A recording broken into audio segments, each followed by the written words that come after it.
What's up mga bal? So punta tayo muna sa Shopee account natin dahil wala na pong laman yung Shopee account natin dahil kailangan natin talaga bumili ng bike. Buti na lang talaga may Shopee affiliate, no?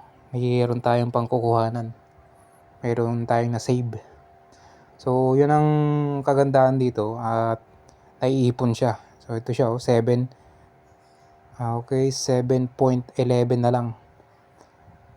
Wala nang hindi na kaya. So madadagdagan, meron pa naman tayong benta. So meron pala tayong biniling bike. Kaya tayo na nabili dahil dito sa Shopee. Pakita ko lang yung nabili nating bike. Napunta tayo sa may Valenzuela, sa may Trinks Factory Outlet. Then para makalis tayo kasi mas less pag dun ka mismo. Tsaka kaya namang bikein hanggang dito sa amin. Okay, so andito tayo ngayon sa Trinks Factory Outlet dito sa may Malanday, dito sa may sa may Valenzuela. Andito tayo, namimili tayo ng bike. Bali yung budget bike lang kukunin natin. Yung iba kasi dyan mahal na talaga, so hindi naman malaki yung budget natin, saktuhan lang. So ang pinipili ko ito tinitingnan ko kung pwedeng ito, yan. So naka-lock out na siya. Tapos around nasa 7-8 daw siya Then yung iba nasa 10k. Parang yun ata ang pinakamura. Kasi naka-sale sila. Tapos yung iba rin is nasa 11 something. Yan So ito yung iba-iba yung bike nandito. Ito yung gravel bike. Yan Ito yung nauuso. So nasa 14 to guys. Ang lakas ng grip na to. Tapos dito meron ding road bike, mountain bike, tapos meron din mga dito mga pangbata pangbata So makakalis kayo pag nag-direct kayo dito sa Trinks Factory Outlet dito sa Valenzuela. Ito yung mga folding bike, Kingston, Trinks, sa kanilang po yan.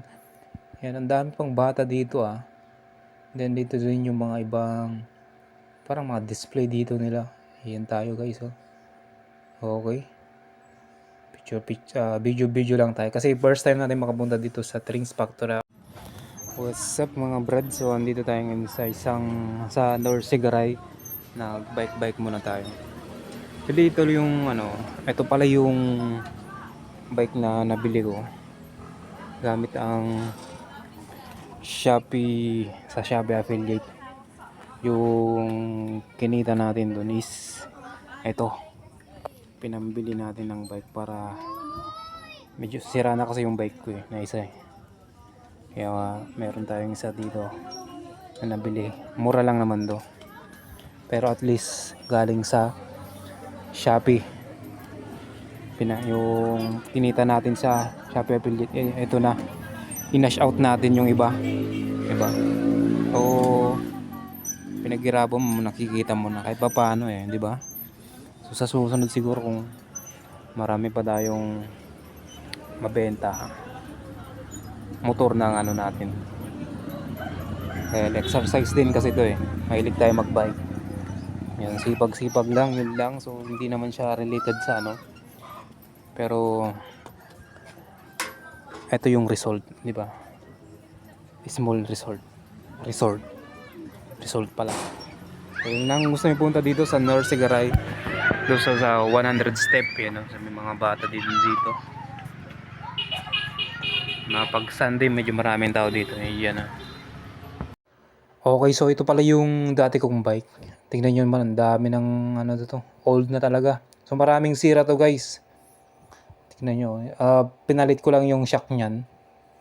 Tapos yung bagong shock nya, bago din yan yung sira din dyan. Yan, delikado na to pang long ride.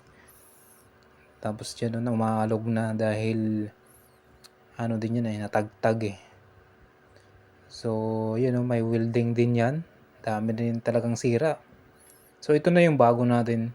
Mas comfortable tayo kasi syempre bago siya. Maayos yung brake, yung pedal, wala pang ano. So, mas better na nag-upgrade din tayo sa buhay. Okay, so, iyan oh. Salamat sa Shopee ulit.